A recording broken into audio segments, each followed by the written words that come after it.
How did the Napoleonic Code affect women? Imagine living in a time when your legal rights were almost non-existent simply because of your gender.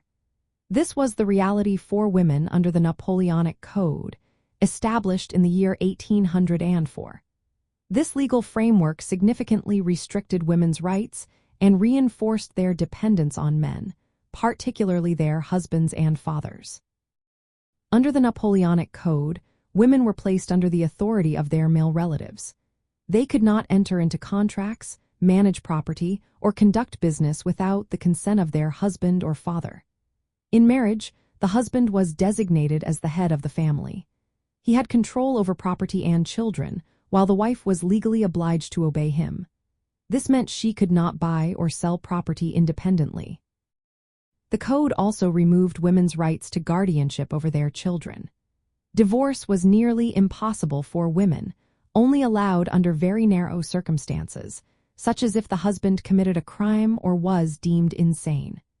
Women were excluded from political participation and professional careers, effectively banning them from many public roles. This legal framework codified traditional family structures, reflecting the belief that women were inferior and should be confined to domestic roles. Interestingly, the code applied uniformly across social classes. Noble women and those from lower classes faced the same restrictions. While some revolutionary ideals of equality were extended to men, women were explicitly excluded from these rights. The influence of the Napoleonic Code extended beyond France.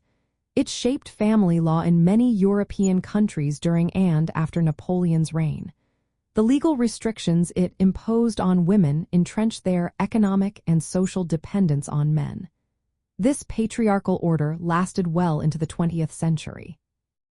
It was only through later reforms, many occurring over a century after the code's enactment, that women gradually regained rights to property, work, and legal independence.